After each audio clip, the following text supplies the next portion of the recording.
महोदय, ह्याच्यात 2-3 महत्त्वाचे विषय मला मंत्री महोदयांना विचारायचे आहेत. पहिली गोष्ट म्हणजे हे बिल आणलं ते चांगलंच आहे. एन्व्हायर्नमेंटचा जो इम्पॅक्ट होतो, पर्यावरणावर जो इम्पॅक्ट होतो, अशी बिलं आणणं गरजेचं आहे.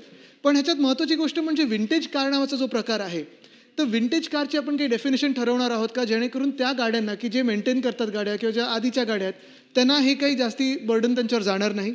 दुसरी गोष्ट म्हणजे जेव्हा आपण एखाद्या इंजिनबद्दल बोलतोय, BS4 बद्दल बोलत आहे, अर्थात पर्यावरणावर त्याचा इम्पॅक्ट होतोच, पण सेफ्टीचा जर विचार केला, पॅसेंजर सेफ्टीचा, तर हल्लीच्या ज्या गाड्या आहेत ते जास्ती इलेक्ट्रिक डिपेंडंट आहेत किंवा मेकॅनिझम त्यांचं जे आलेलं आहे ते AI ड्रिव्हन असेल किंवा इलेक्ट्रिक डिपेंडंट असेल. इलेक्ट्रिक म्हणजे इलेक्ट्रिक वाहनं नाही, पण बाकीची मेकॅनिझम.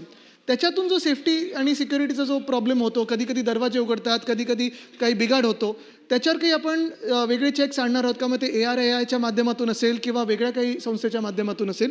आणि तिसरी गोष्ट म्हणजे जे बाहेरच्या राज्यांमधून आपल्या गाड्या आणतात इथे आणि मग इथेच स्थायिक होतात आणि चालवतात, त्यांच्यावर आपण काही पाबंदी लावणार आहोत का? किंवा त्यांचं चेकिंग आपण कसं करणार आहोत?